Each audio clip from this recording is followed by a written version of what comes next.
काय आहे? भगवान परमात्म्याला कसा भक्त आवडतो, कोणता भक्त आवडतो? भगवान परमात्म्याला भक्तामध्ये कोणते विकार आवडत नाहीत याचं चिंतन श्रवण करत असताना आपण काशीचा महिमा श्रवण केलेला आहे। देवी भगवतीच्या, देवी पार्वतीच्या साठी भगवान भोले बाबांनी एक दिव्य नगर पृथ्वी तलावर आणलेलं आहे। ते आहे काशी हे क्षेत्र, ज्याला एक नाव आहे आनंदवन, ज्याचं एक नाव आहे अभिमुक्तीपुरी, जी मुक्तीची जन्मभूमी आहे। भगवान महादेवाने देवी पार्वती खुश राहण्यासाठी, आनंदी राहण्यासाठी स्वतःचं दिव्य स्थान पृथ्वीवर आणलं। त्याचं कारण विवाह झाल्यानंतर प्रत्येक पुरुषाचं कर्तव्य आहे की आपली पत्नी खुश कशी राहील याचा प्रयत्न केला पाहिजे। हा सुद्धा एक धर्म आहे। जी माता पित्यांचा त्याग करून, नावाचा कुळाचा त्याग करून दुसऱ्यांच्या घरामध्ये प्रवेश करते आणि एका व्यक्तीसाठी इतर नाते जोडते,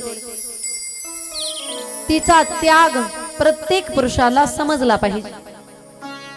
स्त्री जीवनामध्ये त्याग कमी नाही। किती त्याग आहे स्त्री जीवनामध्ये? स्त्री जीवनामध्ये त्याग एवढा आहे की जन्माला आल्याबरोबर, स्त्रीने जन्म घेतल्याबरोबर लगेच त्या ठिकाणी आई वडील म्हणतात परक्याचं धन आलं। ती मुलगी लहानाची मोठी व्हायला लागली,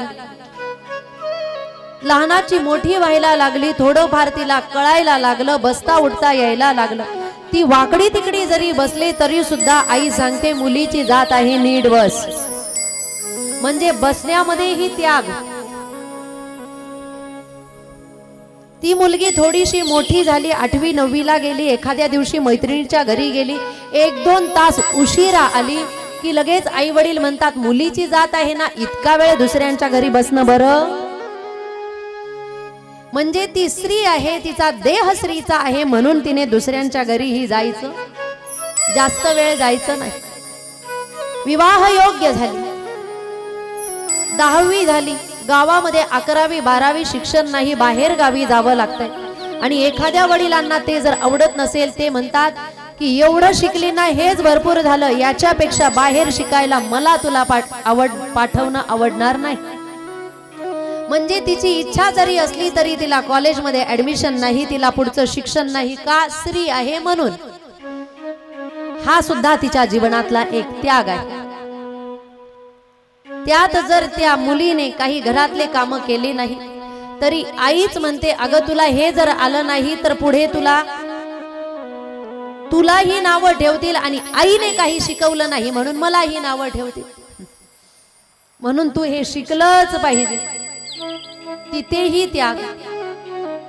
लग्न झालं, पतीच्या घरी गेली आणि तिथे गेल्यानंतर माहेरच्या सारखं काहीच नसतं। माहेरी कुठेही गेली, कितीही वाजता झोपली, कितीही वाजता उठली तरी सुद्धा कोणी विचारत नाही, कारण त्याला माहेर म्हणतात। पण पतीच्या घरी गेल्यानंतर सगळे काम करून सगळ्यात शेवटी झोपणार आणि सगळ्यात आधी उठणार। त्यातही थोडं मागे पुढे झालं म्हणजे कानावर वेगवेगळे शब्द ऐकायला येणार, का? स्त्री आहे म्हणून। आणि एकदा की विवाह होऊन दुसऱ्यांच्या घरामध्ये गेली, त्या ठिकाणी गेल्यानंतर सुद्धा लग्न झालं की लग्न झाल्याबरोबर सासूबाईंची आधीच मनस्थिती तयार असते, आता सुनबाई येईल, आरामाचे दिवस सुरू होतील। पतीची ही मनस्थिती तयार होते, आता आपल्याला मदत करणारी आपली कायमची निशुल्क सेविका घरामध्ये येणार। दिरालाही वाटतं आता माझे काम वाचले, कारण वहिनी आलेल्या आहे। ननंदबाईचं तर मजाच मजा। वहिनी येणार म्हटल्यानंतर सर्व कामांना पूर्ण विराम, आता टेन्शन नाही।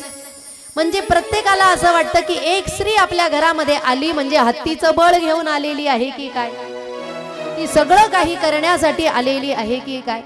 एवढं वय नसतं आणि एवढा अनुभव सुद्धा नसतो. लग्न झाल्यानंतर एवढी ती हुशार नसते की तिला सगळं काही जमेल.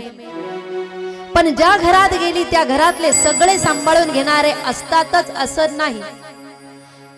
काहीच स्त्रिया अशा असतात की ज्या म्हणतात नाही अजून लहान आहे ना, तिला काय कळतं, आपण शिकवलं तर तिला आपल्या घरातलं कळेल ना, असं म्हणणाऱ्या स्त्रिया फार कमी असतात. पण आईने का शिकवलं नाही असं बोलणाऱ्या स्त्रिया जगामध्ये भरपूर आहेत.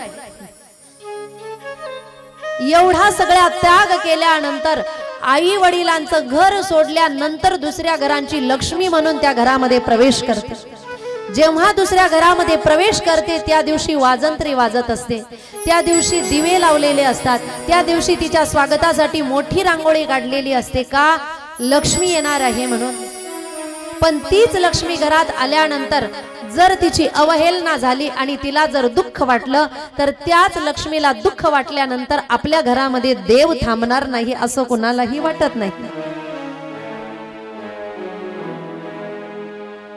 दुसऱ्या घरामध्ये प्रवेश केल्यानंतर तिला लक्ष्मी केव्हा म्हणतात, जेव्हा ती बाकीचा त्याग करते. बरं इथपर्यंत ठीक आहे, परंतु ती स्त्री जेव्हा तिला आई हे पद प्राप्त होतं तेही सहज प्राप्त होत नाही. 9 महिन्याचा बाळाचा त्रास तिला सहन करावा लागतो. वेगवेगळे इंजेक्शन घ्या, वेगवेगळ्या गोळ्या घ्या, त्याच्यात उलट्या, मळमळ, हा सगळा त्रास सहन केल्यानंतर ती बाळ 9 महिने आपल्या गर्भामध्ये वाढवते, तेही घरातले सगळे काम करून. आणि एवढा त्रास सहन केल्यानंतर नैसर्गिकरित्या प्रसूती झाली तर ठीक, नाही तर पोट कापून ते बाळ बाहेर काढावं लागतं. सोपी गोष्ट आहे? माहित नाही ही गोष्ट जगाला, प्रत्येकाला माहित आहे. एखादा काटा जरी टोचला तरी किती दुःख होत आहे. थोडस ब्लेड पान दाढी करताना दाढीला लागलं किती त्रास होतोय विचारा माणसांना. मग त्याच बाईचं 7-8 इंचाचं पोट कापल्यानंतर तिला किती त्रास होत असेल. का? आई हे पद सुद्धा तिला फुकट मिळत नाही. आई ती बनते पण फुकट नाही. प्रसूतीच्या यातना सहन केल्यानंतर तेव्हा तिला आई हे पद प्राप्त होतं.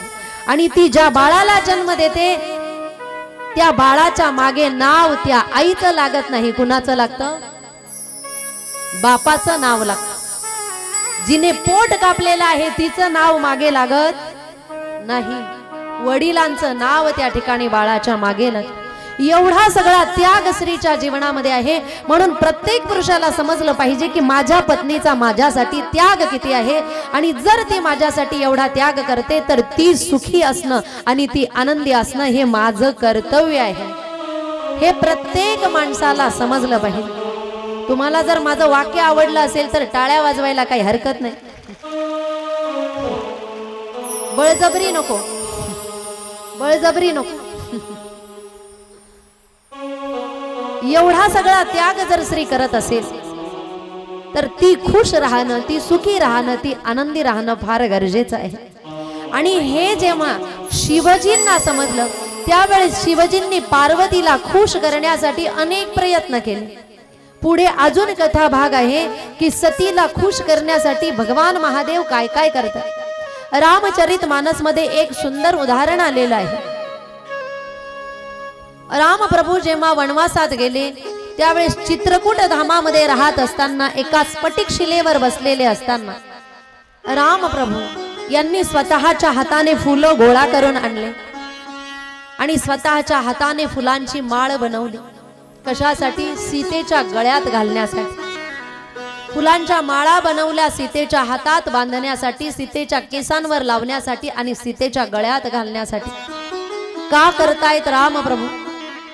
कारण जी चक्रवर्ती सम्राट जनकजींची कन्या आहे पण माझ्यासाठी तिने सर्व सुखांचा त्याग केला आणि अयोध्येच्या राजमहालाच्या सुखांचा त्याग करून दासदासी ज्या ठिकाणी सेवेला आहे त्या सगळ्यांचा त्याग करून माझ्यासाठी ती अनवानी पायांनी 14 वर्ष वनवासात निघालेली आहे ना, मग ती खुश राहणं हे माझं कर्तव्य आहे.